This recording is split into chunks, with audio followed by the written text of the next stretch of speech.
que yo estaba sangrando por la oreja, pero por la oreja no de dentro, sino que tenía la oreja arrancada, ¿no? Entonces confrontó a mi padre.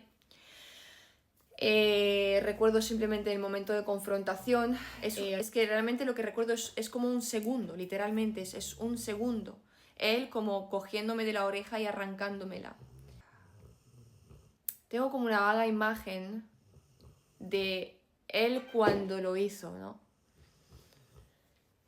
Pero recuerdo más lo que vino después. Que me querían, ¿no? No quiero decir la palabra, pero esa era la sensación que se apoderaba de mí, ¿no? Para mí, más que un psicópata, realmente se trata de algo mucho peor, que me hizo creer en los demonios incluso antes que en Dios. Pero quien me dio la vida me la quiere quitar, ¿no? Entonces entras tú misma en este caso, ¿no? En conflicto con la vida. Bienvenidos a bordo, navegantes. Bueno, hoy nos vamos a embarcar en un viaje intrépido, explorando lo que para muchos serán nuevos horizontes y para otros territorio conocido, ¿no? Mi propósito, mi finalidad, ¿no? con este canal es reunir una tripulación que vaya en la misma dirección que yo. No necesariamente que provenga del mismo lugar, pero sí que tenga el rumbo puesto hacia el mismo destino, ¿no? Que es la sanación. Este es un término, un concepto que ya desglosaremos mejor más adelante, ¿no? Primero vamos a tratar la herida y después la sanación. Abro paréntesis y ruego paciencia por vuestra parte porque quiero confesar que no es fácil para mí estar aquí, ¿vale? Frente a ustedes, desnudándome en público. Y lo más íntimo que tengo, ¿no? Que es mi alma y no mi cuerpo, o sea, es mi interior y no mi exterior, que en esta ocasión voy a exponer sin filtro, ¿no?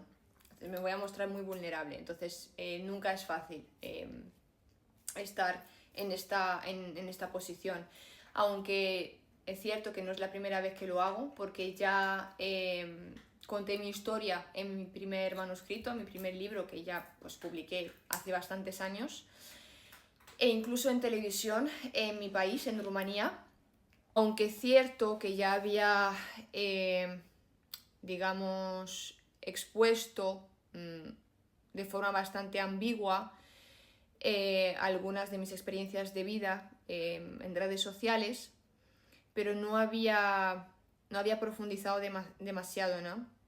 Entonces, cuanto más profundo, más íntimo, ¿no? Y bueno, se requiere valor para estar aquí y simplemente que lo valoren. Ya está. Básicamente que no me juzguen si quizá al principio me cueste un poco coger confianza, ¿no? Pero el primer paso es el más difícil, ¿no? Entonces, como venía diciendo, volviendo a lo que estaba explicando al principio, mi intención, mi propósito es reunir una tripulación cuyo propósito, valga la redundancia, cuyo destino sea el viaje de retorno a casa, ¿no? Hacia nosotros mismos, a fin de cuentas. Hacia la tierra prometida, ¿no? Bueno, cabe destacar que me acabo de percatar de que mirando directamente a cámara os estoy mirando a los ojos. Entonces me voy a quedar así, o sea, mirándoos a la cara. Bueno, el propósito, ¿no?, de este canal es encontrar mi tribu. O sea, yo quiero encontrar a almas que estén dispuestas a abandonar el infierno y quieran ir hacia el paraíso en la tierra, ¿no? A personas que quieran dejar el pasado atrás, pero no huyendo de él, porque claro, así solo vas a conseguir que este te persiga vayas a donde vayas, sino despidiéndose correcta y conscientemente del pasado, haciendo las paces con su pasado, de modo a que ya no queden cuentas pendientes, ¿no? Asuntos que resolver o deudas kármicas, ¿no? Que sigamos arrastrando hacia el futuro. Que haya realmente un cierre de ciclo, ¿sabes? Por cierto, los ruidos de fondo es mi perro haciéndose la manicura, ¿vale? Me estaba dando cuenta mientras grababa, le he pedido amablemente que se comporte.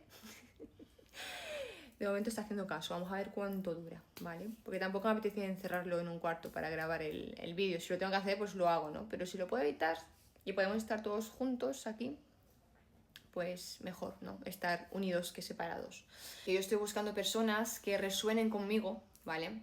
Y que se identifiquen con mi historia. Y evidentemente para ello tengo que predicar con el ejemplo. Yo no puedo guiar a nadie hacia un lugar que yo no conozco y desde un lugar que yo desconozco, ¿no? Entonces para ello soy consciente que debo... Y ahora es mi gata. De verdad, es que...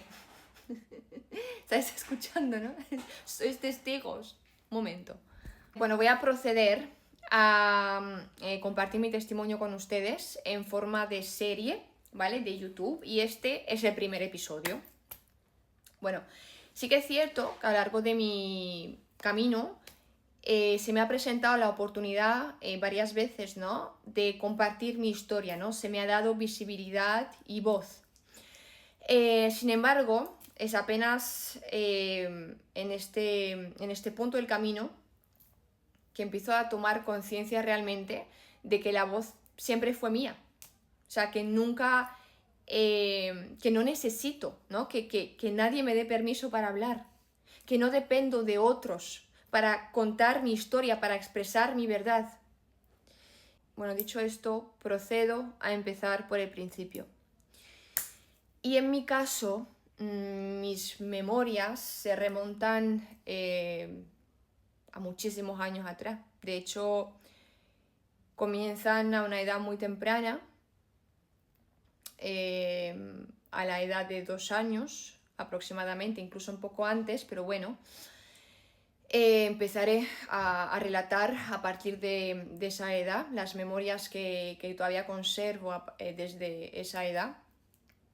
Sé que puede sonar raro, pero es la verdad, porque ya con esas edades experimenté experiencias, valga la redundancia, sumamente traumáticas y se quedaron plasmadas en mi subconsciente, ¿no? Y pues recuerdo, o sea, tengo flashes de esos momentos todavía, a día de hoy. No se han borrado. Entonces, bueno, antes de comenzar a relatar los hechos, os voy a poner un poquito en contexto para que entendáis el porqué, entre comillas, por supuesto, porque no tiene ninguna justificación todo lo que ha ido ocurriendo. Para que entendáis un poquito cómo se han ido suscitando, ¿no? Algunos episodios.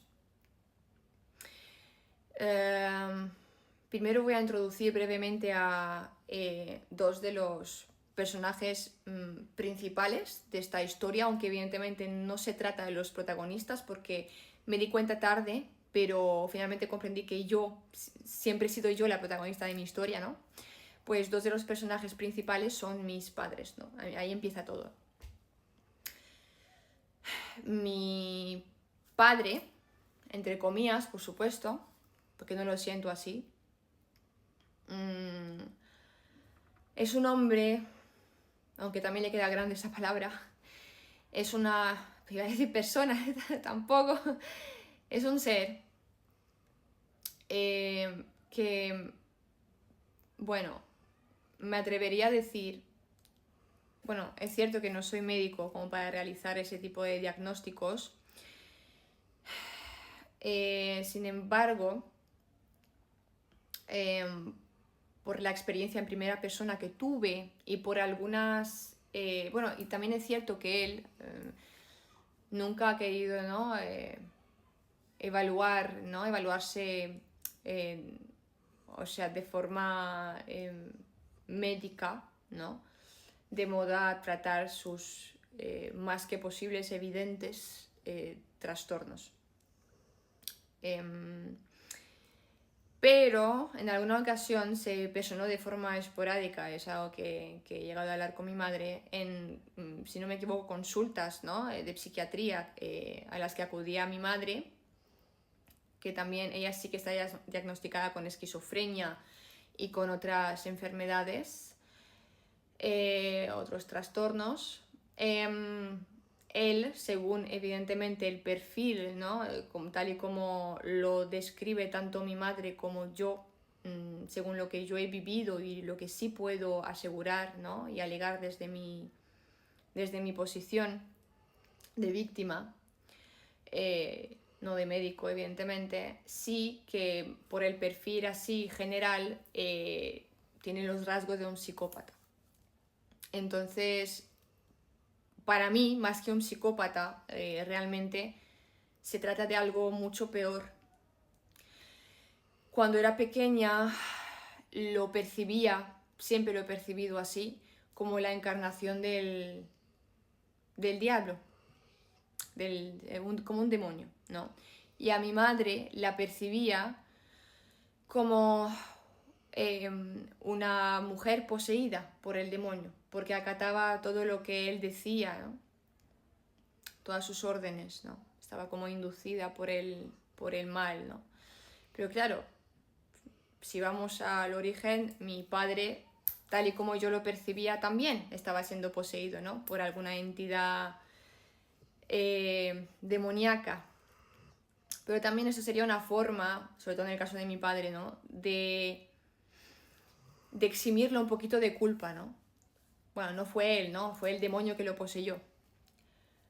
No sé, a lo mejor un poco las dos cosas. Y cuando hablo de demonios lo digo de verdad. No lo estoy diciendo como una metáfora, ¿no? Haciendo una mera analogía. No, lo estoy diciendo porque esa es la percepción, la sensación interna que me produce y que me produjo siempre ese ser durante mi infancia. Y por algunos episodios también que me han llevado pues a esa conclusión, ¿no?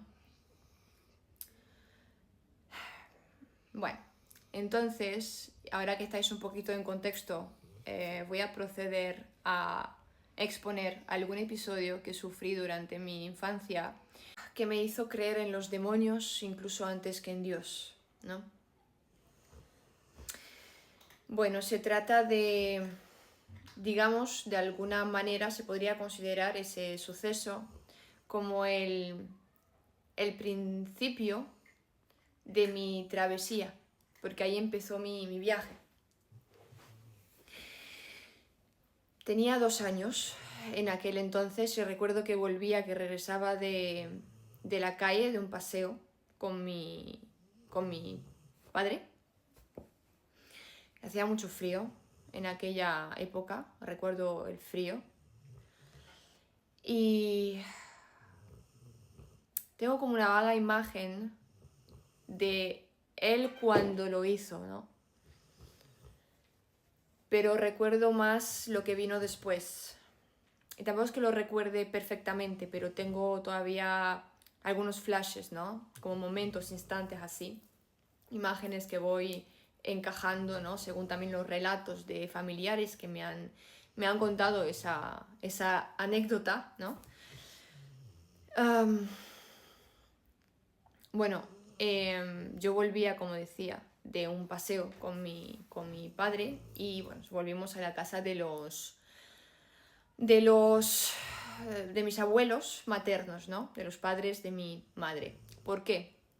Porque en aquel entonces vivíamos todos, tanto mi padre como mi madre, como mis abuelos, tanto abuelo como abuela, y yo en el estudio, porque era un estudio, o sea, era un espacio sumamente reducido, ¿no?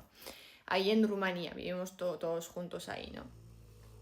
¿Por qué? Porque evidentemente mi padre no contaba con la economía suficiente como para poder pagar, ¿no? pues un techo, ¿no? Y bueno, pues que eso también, obviamente no es todo, o sea, no es la única raíz del problema, pero es una de las raíces, ¿no? La precariedad que, que mi linaje atravesó, ¿no?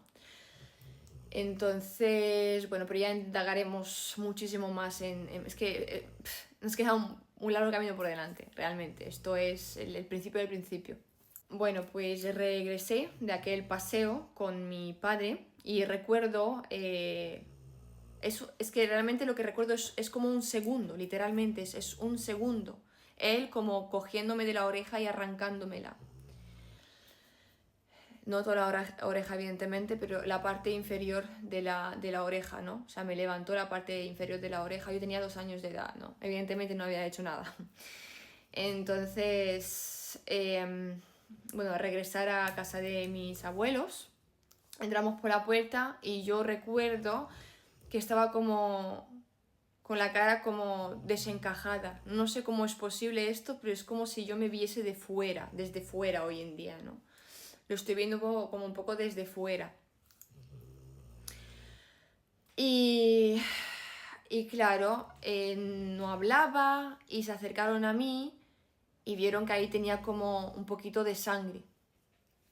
Entonces mi abuelo, que, bueno, lejos de ser un santo, tampoco es que fuese él un hombre, haya sido él un hombre ejemplar, ¿no? Porque ya te digo, mi madre repitió el patrón escogiendo a mi padre porque le resultó familiar, porque ella estaba siendo abusada y maltratada por su padre, ¿no? Entonces, bueno, las generaciones anteriores evidentemente no eran mejores. Pero mi abuelo, por alguna razón, según me han contado, porque realmente nunca lo llegué a conocer, lo vi como a partir de ahí a lo mejor lo he vuelto a ver una vez más en la vida y ya está. Por ejemplo, mis abuelos paternos ni siquiera los llegué a conocer, o sea, no los recuerdo, pero se ve que cuando tenía como 1 año o algo así, tengo algunas fotos con ellos, pero no los volví a ver nunca. A partir de ahí tampoco se han puesto nunca en contacto conmigo, nunca me han llamado, nunca he interactuado con ellos de ninguna forma, o sea, ni física ni a distancia, quiero decir, ¿no? Bueno, la cuestión es que, bueno, regresé a la casa de mis abuelos. Claro, mi abuelo vio eso, ¿no? Que yo estaba sangrando por la oreja. Pero por la oreja no de dentro, sino que tenía la oreja arrancada, ¿no? Entonces confrontó a mi padre. Recuerdo simplemente el momento de confrontación repentina. No recuerdo más detalles, pero sí que es verdad que recuerdo por encima, y luego ya me fueron detallando más, que mi abuelo le dijo a mi madre que nos quedásemos nosotros en la casa, pero que él se fuese. O sea, básicamente echó a mi padre de su casa, ¿no? ¿Qué pasó? Que mi madre, pues escogió, ahí tenía 2 caminos enfrente de ella, y evidentemente, pues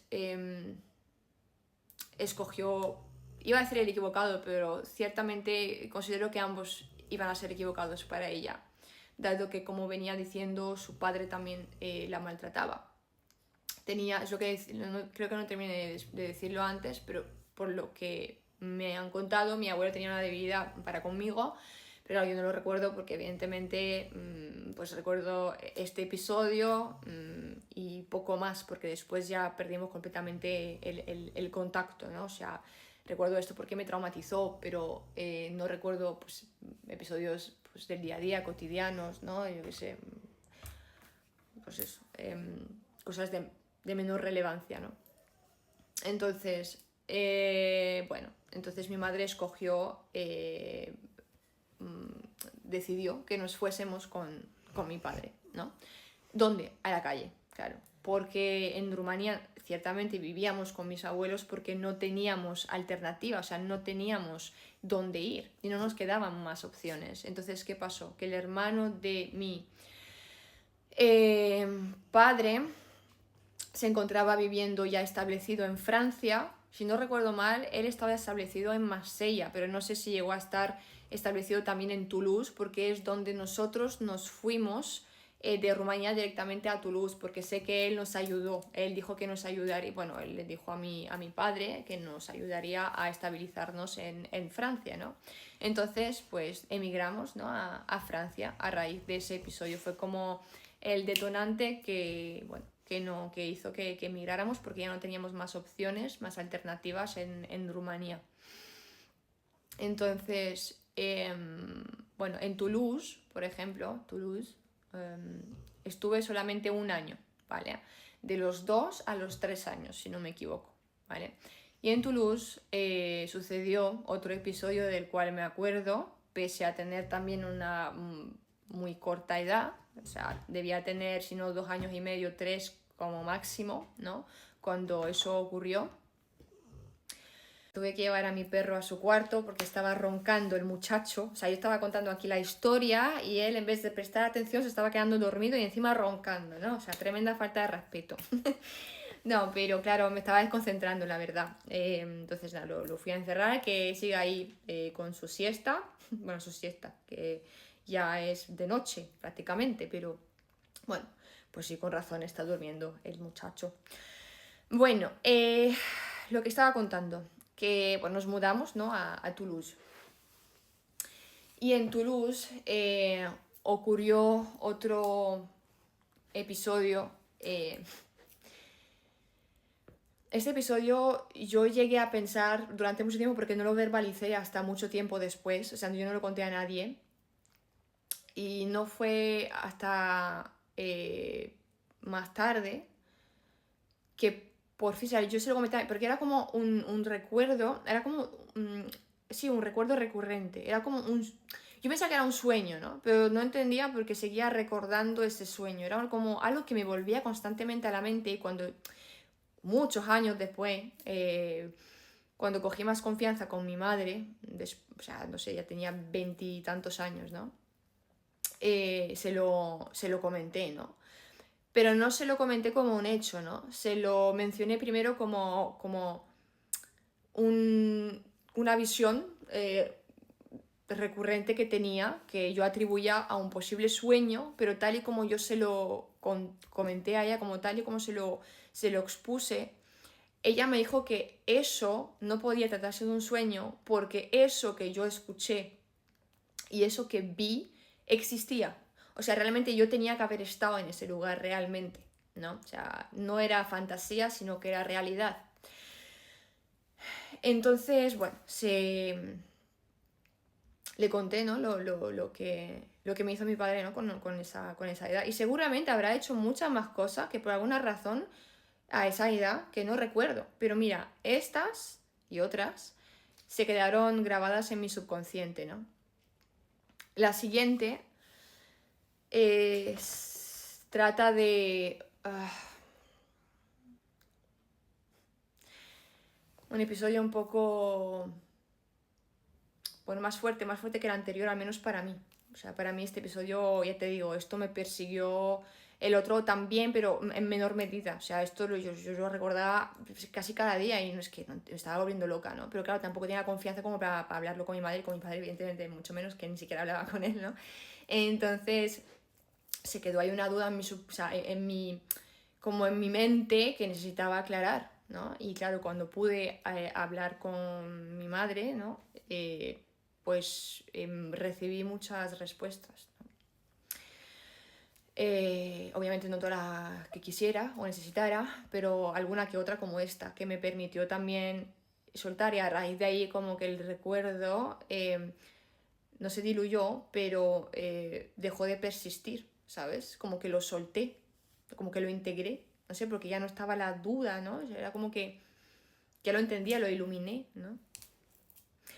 Entonces, bueno, lo que sucedió es que mi padre me tenía cogida en brazos, estábamos en un puente en Toulouse, y me tenía cogida en brazos y había un árbol y una rama que caía de ese puente,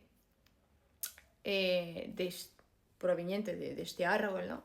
Que caía así como hacia abajo, ¿no? Del puente. Y él me sostenía en brazos y me decía que tocase, me insistía, de hecho me presionaba para que tocase, para que extendiera el brazo y tocase la punta de la rama. Cosa que yo no hacía, y como yo no lo hacía, él se cabreaba, ¿no? Como que se iba poniendo nervioso, ¿no? Y presionaba cada vez más, y me decía que tenía que ser valiente como las espartanas. Yo recuerdo esas palabras, ¿no?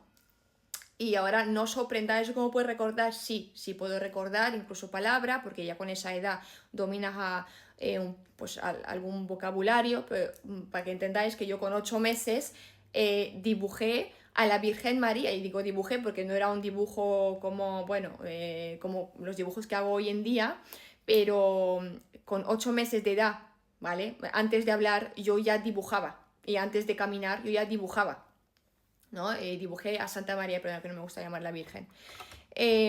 Entonces, claro, pues sí, recuerdo esas palabras.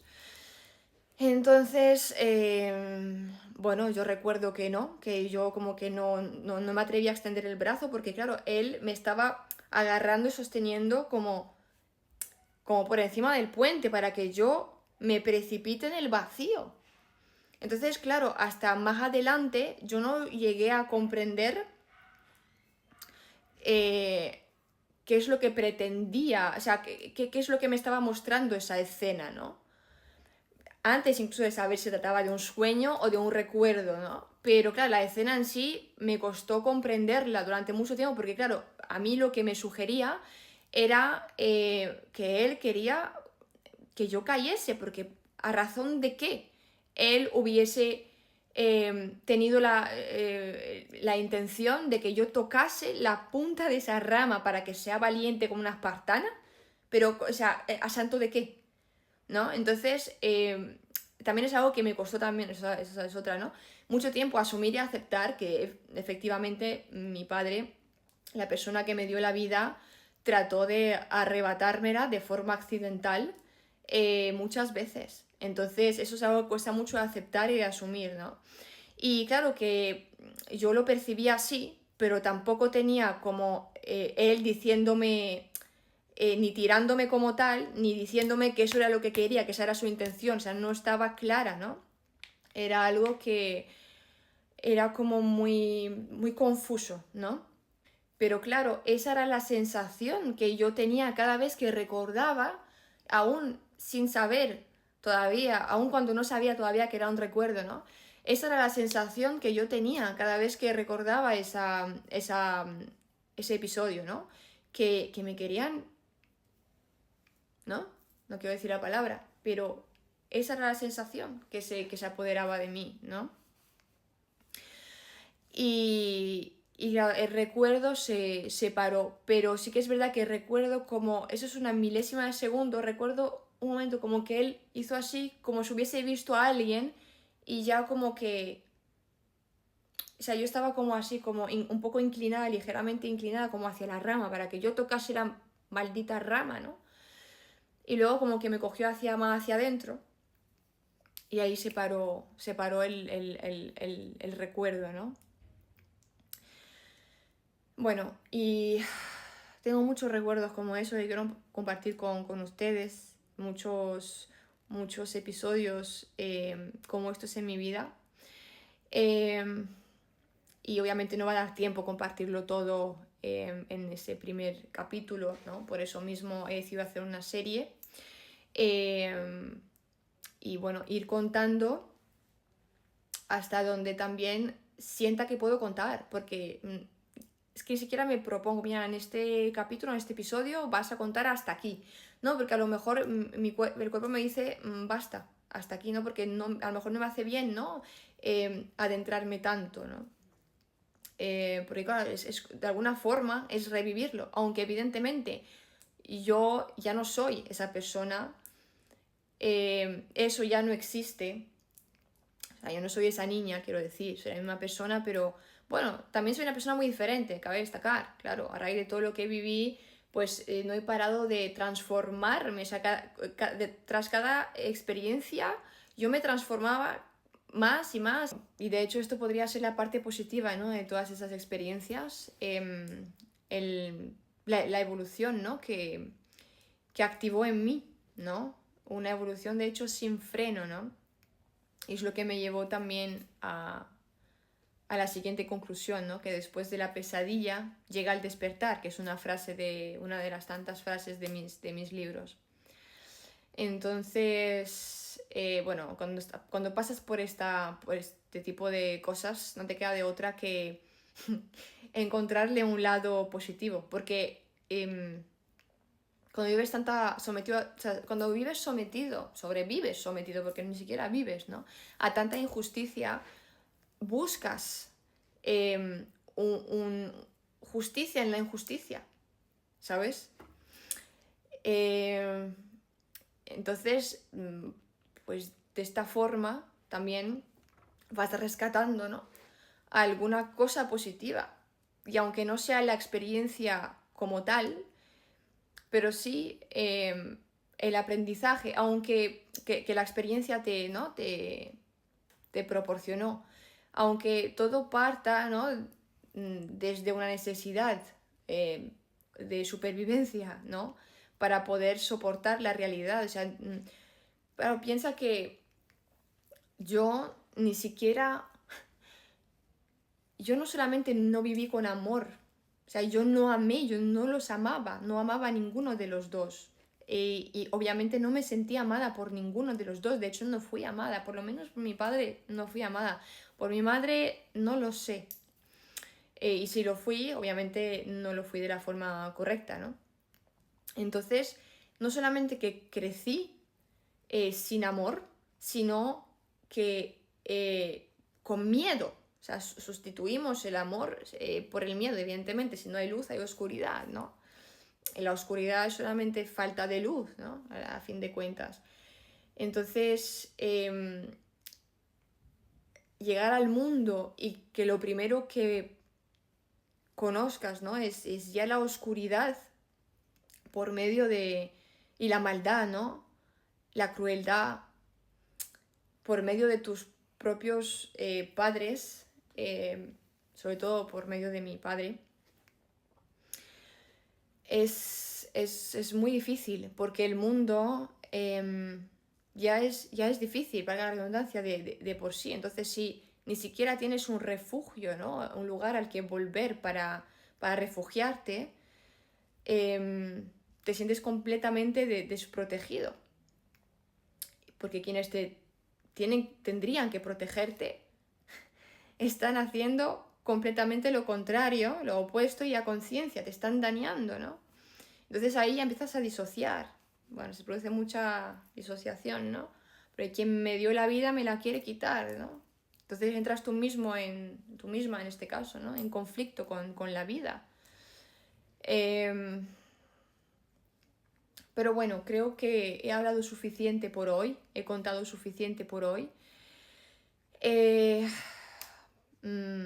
lo que os venía diciendo, que esto solo es el principio del principio, tenemos un camino muy largo por delante y espero que me acompañéis y que yo os pueda acompañar a vosotros. Quiero que nos acompañemos. Mañana más no, la semana que viene más, porque la idea es empezar, ¿no? Compartiendo un vídeo por semana. Y nada, me gustaría mucho que me dijeras si te identificaste con algunas de las circunstancias, ¿no? que acabo de exponer, o si por lo menos empatizaste con ellas. Yo quiero saber tu historia también, porque tu historia también es importante. Tú también eres importante. Esto no se trata solo de mí. Dicho esto, solo me queda añadir que no olvides suscribirte a mi canal para no perderte el segundo episodio. Te quiero a bordo, navegante, porque nos queda un largo camino por delante.